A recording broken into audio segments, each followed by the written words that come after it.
문재인 대통령이 대구 경북을 특별 재난지역으로 선포했습니다. 정세균 총리도 미증유의 상황이라며 경제적 여파 최소화를 강조했습니다. 네, 한편 국내 신규 확진자 수는 3주 만에 두 자릿수로 둔화돼서 의미 있는 변곡점을 만들고 있다는 얘기도 나옵니다. 신상엽 한국의학연구소 학술위원장 모시고 자세한 얘기 나눠보도록 하겠습니다. 어서 오십시오. 어서 오십시오. 네, 안녕하세요. 네. 대구 경북 지역이 이제 특별 재난지역으로 선포가 됐는데 감염병으로 선포하는 건 처음이라고 하더라고요. 일단 그러니까 지자체 힘만으로 피해 복구를 할 수 없어서 선포를 하는 건데 이렇게 특별 재난지역이 지정이 되면 의료시설이나 방역 문제에 있어 좀 크게 달라지는 부분이 있다면 어떤 게 있을까요? 의료시설이나 방역에 대한 부분들은 이미 이제 특별관리지역으로 이제 지정이 돼 있어서 이제 어느 정도 도움을 받고 있는 상태고요. 지금 이제 이 특별재난지역은 이제 보통 그 복구 에 이제 초점이 맞춰져 있습니다. 그래서 예. 이제 구호금도 이제 정부 지원을 받을 수 있고 예. 또 이제 거기 계신 분들 뭐 통신이나 이제 전기 같은 요금 감면도 받으실 수 있고 이제 그런 부분들이 이제 좀 더 좀 원활하게 이제 진행될 것 같습니다. 네, 특별 재난지역으로 선포되면 어떤 점이 달라지는지 좀 짚어주셨고요. 그리고 신규 확진자 수 추이도 좀 짚어보면 좋을 것 같습니다. 일단 어제 하루 국내 코로나19 신규 확진자 76명이 늘어났는데 지금 증가폭이 두 자릿수대로 떨어졌잖아요. 이런 숫자적인 의미는 좀 어떻게 풀고 계시나요? 뭐 일단 그 신천지 대구교회 중심에 이제 대구 경북의 예. 이제 유행이 어느 정도 이제 사그라든 상태고 지금은 이제 수도권 지역의 콜센터나 일부 이제 역학적 연결고리가 명확치가 않은 네. 지역사회 이제 소규모 유행이 이제 진행되고 있는데 그 규모가 생각만큼 지금 크지는 않다라는 예. 거고요. 그래서 이제 이런 그 고위험군이나 고위험 시설들을 중심으로 한 방역이 좀 더 이제 강력하게 이제 이루어진다라고 했을 때는 이제 유행이 조금 더 이제 좀 안정화 찾을 수 있을 거라 생각이 듭니다. 네, 예. 대구시가 이제 앞으로 추가 확진자 수를 한 자릿수대로 내려앉게 만들겠다 이렇게 밝혔는데 그렇다면 지금 상황에서는 그럼 어떤 형식으로 방역이 이루어지는 게 현명하다고 보시나요? 뭐 일단 뭐 기본적으로 아직 뭐 신천지 관련해서 2차, 3차 지역사회 유행이 소규모로 대구 지역에는 조금 나타나고 네. 있기 때문에 예. 그 부분에 대한 이제 대비를 좀 더 해야 될 것 같고요. 그 외에도 이제 뭐 요양원이든 뭐 아니면 종교시설 아니면 뭐 운동시설이나 뭐 이렇게 뭐 PC방 같은 이제 사람들이 모여서 이제 일을 그 모여 있는 곳들의 이제 고위험 그 시설에 대한 예. 그런 관리들을 좀 더 이제 이제 강화해서 네. 진행하면 될 것 같습니다. 네, 사실 끝날 때까지 끝난 게 아니다라고 해서 이제 숫자가 줄어들어도 끝까지 긴장을 늦추면 안 된다라고 얘기를 많이 하시는데요. 그렇다면 지금의 상황을 좀 변곡점으로 봐도 되는 건지 어떻게 개인적으로 생각하고 계세요?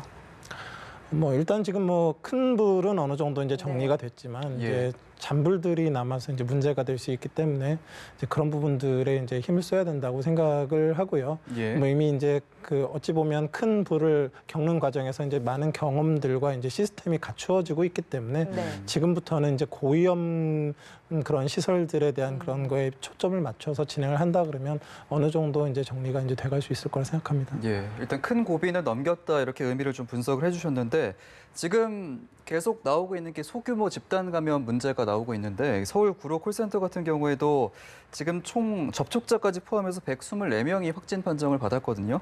그런데 이제 문제가 되는 게 음성 판정을 기존에 받았다가 양성 판정을 받은 경우가 생기고 있어서 이런 경우에 좀 저희가 무증상 감염에 대한 부분은 좀 어떻게 차단을 하고 좀 관리를 할 수 있을까요?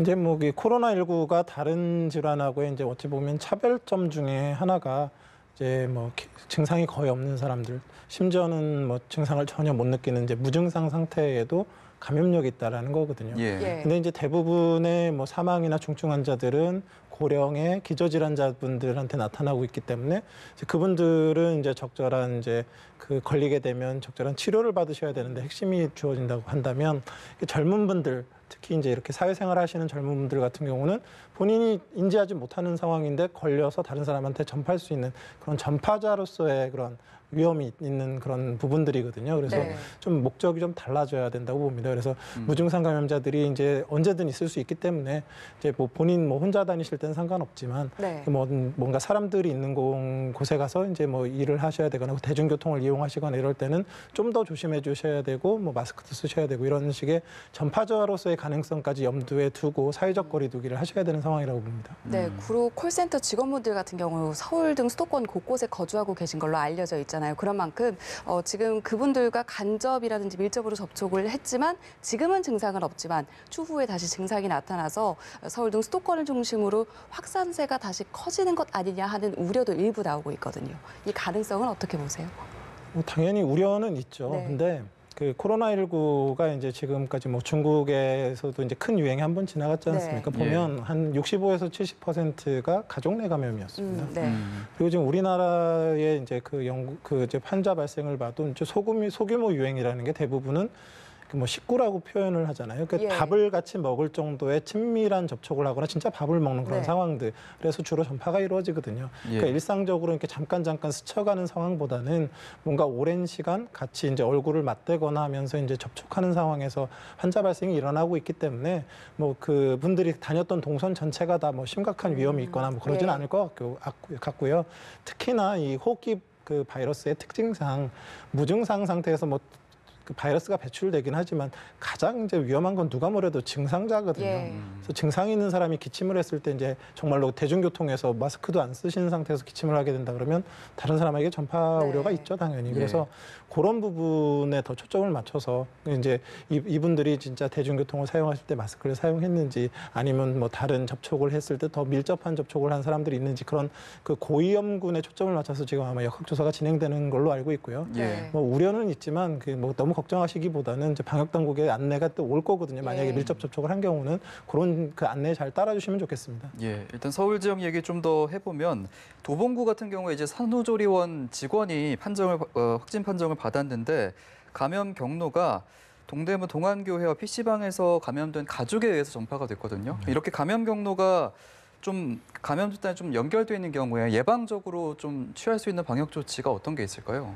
사실 뭐 지금 이제 확인이 돼서 그렇지 이제 지역 사회의 전형적인 감염 루트거든요. 예. 네. 1차, 2차, 3차, 4차 이제 가면 갈수록 사실 역학적 연결고리를 찾기 힘들고 찾아도 이미 뒤늦은 경우가 많아요. 찾긴 찾았는데 이미 다 증상 발생해서 찾아내는 그런 경우이기 때문에 결국은 증상이 없고 내가 경미한 증상이 혹시 있더라도 내가 코로나19에 감염됐을 수 있다라는 그런 그 가능성을 가지고 서로 간에 다 이제 전 국민이 다 조심하시는 그런 것들 외에 특별하게 무슨 역학적으로 미리 증상 없는 사람을 예. 방역당국에서 인지를 할 수 없기 때문에 예. 스스로가 그런 가능성을 가지고 이제 조심하는 수밖에 없습니다. 네, 특징적인 소규모 집단 감염 사례를 좀 짚어보고 있는데 이번에는 정부 세종청사 해양수산부 지금 확진 사례를 좀 짚어볼 텐데 지금 확진자 1명이 추가돼서 총 27명이 됐고 나머지 해수부 직원은 모두 음성으로 판정이 됐다고 하는데요. 아직까지 이 감염 경로를 확인하지 못하고 있는 걸로 전해지고 있거든요. 어떤 형식으로 좀 감염 경로를 유추해내면 좋을지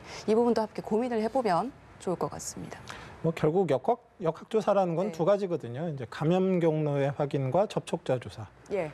감염 경로 확인은요, 이렇게 이제 소규모라도 집단 감염이 발생한 경우는 지표 환자라고 인덱스 케이스라고 해서 예. 가장 맨 처음에 증상이 나타난 사람을 찾습니다. 예. 대부분은 이제 그 사람부터 이제 이렇게 전파됐을 가능성이 높기 때문에 그래서 그 지표 환자를 찾아서 그 지표 환자의 최대 잠복기, 네. 그 과거를 거슬러 가는 예. 거죠. 그래서 지금 한 14일 정도를 거슬러 가서 위험 요인이 있었는지, 그럼 확진자 접촉 가능성이나 위험한 그 시설에 다녀왔거나 이런 요인들을 찾아내는 거죠. 예. 근데 이게 생각보다 뭐 쉽지는 않고요. 네. 이걸 찾는 과정에서 이미 잠복기 지금 보통 5일에서 7일 내에 대부분 다 증상이 나타나고 있기 때문에 네. 예. 드러나 버리는 게 많습니다. 그래서 그 확진자들이 막 나타나게 되는 경우가 많아서 뭐 감염 경로야 당연히 찾아야 되겠지만 그렇게 찾기가 쉬운 상태가 아니기 때문에 결국은 방역 당국에서는 그 감염 경로를 찾는 것도 중요하지만 이분들을 통해서 지금 확진자가 생기고 있고 이 확진자들을 통해서 접촉한 사람들을 통해서 또 추가 환자가 나올 수 있기 때문에 네. 이런 접촉자들을 최대한 빨리 찾아내서 일단 격리를 시키고 그다음에 최대한 빨리 검사를 해서 그 확진자 유무를 찾아내는 게 사실 지역사회 전파를 막는 더 빠른 길이긴 하거든요. 그래서 예. 감염 경로와 이제 접촉자 조사를 같이 다 아울러서 하는 상황입니다, 지금. 예, 역학조사를 할 때 있어서 좀 여러 가지 어려움이 있겠지만 사실 그전에도 이제 최대 잠복기를 14일로 잡고 역학조사를 진행을 했는데 그걸 벗어났던 경우의 확진자들도 생겨났던 게 있어서 이런 부분은 좀 어려움이 있을 것 같아요. 좀 어떤 어려움이 또 있을까요? 지금 이제 코로나19가 참 방역이 어려운 게 증상이 없을 때도 사실 전파력이 있는 그렇죠. 걸로 좀 알려져 네. 있는데요. 예. 이제 어떤 분들이 이제 또 문제가 되냐면 지금 뭐 잠복기가 14일이 넘는 거 아니냐 이런 말씀을 하시는데 예. 이제 대부분은 잠복기가 14일이 넘는 그런 상황이 아니고요. 이제 우리가 임상적으로는 그 노출 이후 위험 요인의 노출 이후에 증상이 나타난 시기까지를 잠복기라고 얘기를 하지 네. 않습니까? 예.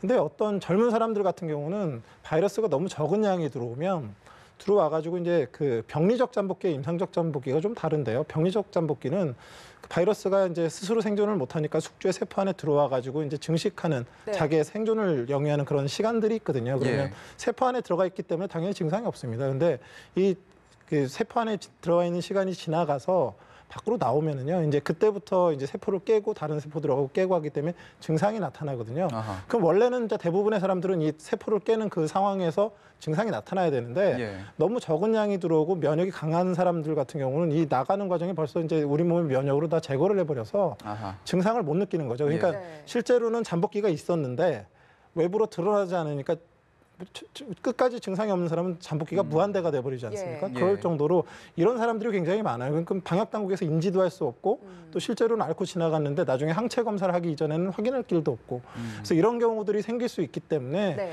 이제 뭐 잠복기를 그러니까 뭐 늘어나서 뭐 격리를 오래 해야 된다가 아니라 이런 상황까지 방역 당국에서 고려를 해서 역학조사를 해야 되고 관리를 해야 된다라는 또 골치 아픈 부분이 하나 더 있다라는 거죠.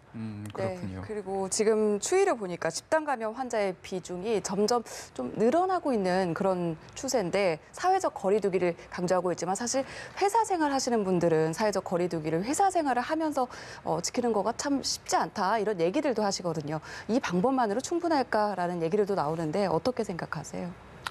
지금 뭐 사실 그 나라마다 조금씩 이 코로나19의 유행 양상이 좀 다른 것 같아요. 뭐 예. 중국 같은 경우는 이제 주로 가족 내 감염이 이제 주된 감염이었다면 우리나라는 뭐 신천지 대구교회, 청도 대남병원, 뭐 콜센터 같이 이렇게 사람들이 밀집된 공간에서 이제 유행의 네. 양상들이 나타나고 있거든요.